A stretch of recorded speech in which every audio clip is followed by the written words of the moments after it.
क्या आप जानते हैं पाकिस्तान के उस वजीर आजम का नाम जिनकी गाड़ी ट्रैफिक में उस वक्त फंस गई थी जब वो वजीर आजम हाउस से अपने सरकारी दफ्तर की तरफ जा रहे थे। इस कहानी की तफसील क्या है, आइए हम जानते हैं। आप देख रहे हैं आप न्यूज चैनल।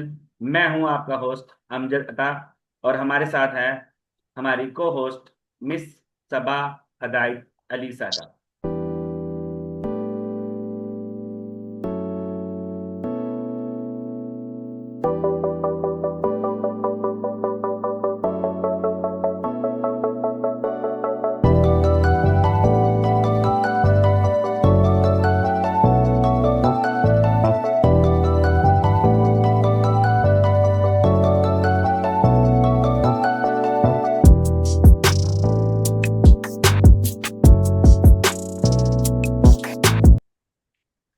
मिस सबा, आज क्या जी टाइटल बताइएगा जी।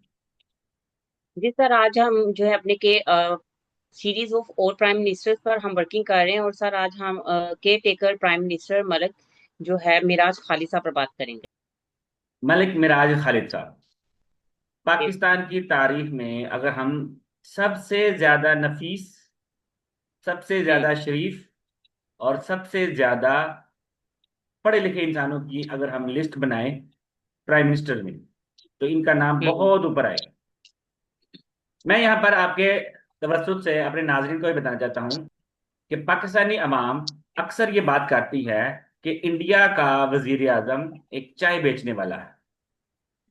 हम्म तो मैं अक्सर अपनी क्लास में इस क्वेश्चन पूछता होता हूँ कि आपको चाय बेचने वाले प्राइम मिनिस्टर का नाम तो पता है, क्या आपको पाकिस्तान हम्म में दूध बेचने वाले प्राइम मिनिस्टर का नाम पता है? हम्म तो 100% स्टूडेंट्स को ये बात नहीं पता हो।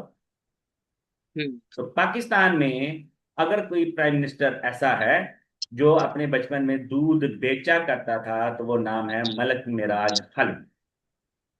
जी ये लाहौर से बाहर कसूर के नवाही इलाके से लाहौर पढ़ने आया करते थे, साइकिल पे दूध लेकर आया करते थे, दूध यहाँ पर सप्लाई किया करते थे।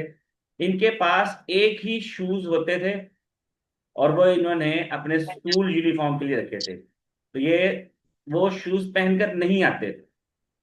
यहाँ आकर दूध सप्लाई करने के बाद अब कपड़े चेंज करते थे किसी एक दुकान पर जहां पर ये दूध सप्लाई किया करते थे।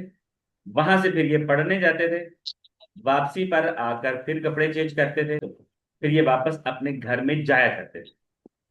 मलक मिराज खालिद साहब का ताल्लुक पीपल्स पार्टी से था। ये जी भुट्टो साहब के बहुत करीबी साथियों में और उनके फैन कंसिडर किया जाता है।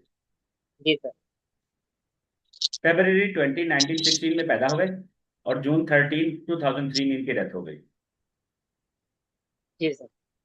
वकील थे, पॉलिटिशियन थे, सोशल रिफॉर्मर थे। बहुत ही सुलझे हुए इंसानों में इनका शुमार होता है, बहुत ही सुलझे हुए सियासतदानों में इनका शुमार होता है। इनको लोग इनकी ईमानदारी, इनकी सिंप्लिसिटी और कमिटमेंट टू डेमोक्रेसी की वजह से लोग जानते हैं।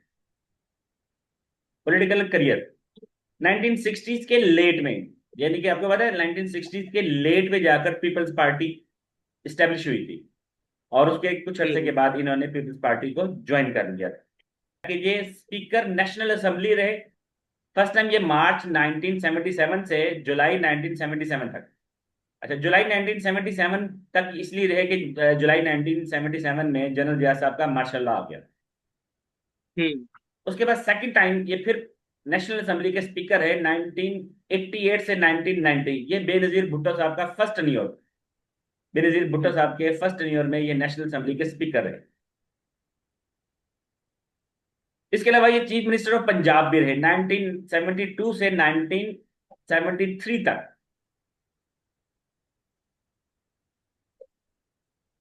जुल्फिकार अली भुट्टो साहब के दौर में ये फेडरल कैबिनेट के मेंबर भी रहे। वैसे भाई, हमने जो लास्ट वीलॉग किया था उसमें हमने बताया था बेनजीर भुट्टो साहब का सेकंड टर्न्योर। प्रेसिडेंट लगारी ने बेनजीर भुट्टो साहब की सेकंड गवर्नमेंट खत्म की थी, तो जो प्राइम मिनिस्टर उन्होंने अपॉइंट किया था वो मलक मिराज खालिद साहब। जाहिर है इसकी एक बड़ी रीजन ये है कि ये पीपल्स पार्टी से बिलोंग करते थे और very neat and clean personality. Hmm नवंबर 5 1996 से फरवरी 17 1997 तक ये एज ए प्राइम मिनिस्टर है। पाकिस्तान की तारीख में पहला और वाहिद एक ही मौका ऐसा आया है, कोई एक पार्टी बहुत बड़ी तादाद में वोट जीतकर असेंबली में पहुंची, और वो ये टर्न आउट था। हम्म, और उस जीतने वाली पार्टी का नाम PMLN, जिसके लीडर उस वक्त मियां मोहम्मद नवाज शरीफ साहब थे, और मियां साहब का सेकंड टर्न यहां से शुरू होता है। इस इलेक्शन में पीपल्स पार्टी ने पूरे पाकिस्तान में जस्ट 18 सीटें जीती। हम्म, ये इतने बड़े बड़े ओहदों पे भी रहे, इसके बावजूद जब ये प्राइम मिनिस्टर बने तो लाहौर में बीडन रोड पर इनका 5 मरले का घर, और सादगी का ये आलम था कि इनकी बेगम साहबा उस वक्त भी रिक्शों पे सफर करती थी। और ये इनका वाकया है कि ये अपने सरकारी घर से निकले और सरकारी ऑफिस जा रहे हैं, और रास्ते में ट्रैफिक जैम हो गई, ट्रैफिक रोक दी गई। तो पता चला कि उस वक्त के गवर्नर पंजाब ख्वाजा अहमद तारिक रहीम साहब, प्रेसिडेंट ऑफ पाकिस्तान, उस वक्त के प्रेसिडेंट फारूक अहमद लगारी साहब से मिलने जा रहे हैं, जिसकी वजह से ट्रैफिक जैम कर दी गई है। तो उस ट्रैफिक जैम में मलक मिराज खालिद साहब ने ख्वाजा अहमद तारिक रहीम साहब को कॉल करके कहा कि जी मुबारक हो, अब आपको चाहिए कि आप वजारत उज़्मा संभाल लें, मैं गवर्नर बन जाता हूँ। तो गवर्नर साहब ने कहा कि सर आपको चाहिए था निकलने से पहले इन्फॉर्म करते, और ताकि रास्ता क्लियर हो जाता। उन्होंने कहा जी मेरी रूटीन है, मैं इन्फॉर्म नहीं करता और मैं इसी तरह निकल आता हूँ। उन्होंने कहा सर अब ये तो सिक्योरिटी ऑफिसर आपको बताएगा कि सड़क कब खुलेगी, मैं तो नहीं बता सकता। तो जब गवर्नर साहब प्रेसिडेंट साहब से मिलने के लिए जब वहां से गुजर गए, उसके बाद ट्रैफिक खुली और प्राइम मिनिस्टर साहब अपने सरकारी ऑफिस पहुंचे। मैं अक्सर अपने स्टूडेंट से ये कहा करता हूं कि आप लोगों को ऐसे लोगों का नाम याद नहीं रहते, आप लोगों को हम्म, नाम याद हैं उन लोगों के जो बहुत लंबे लंबे प्रोटोकॉल लेकर आते हैं, जिनके आगे और पीछे बेशुमार गाड़ियां चल रही होती हैं। आपको उन हुक्मरानों के नाम याद रहते हैं जो कि आपको तकलीफ में रखते हैं।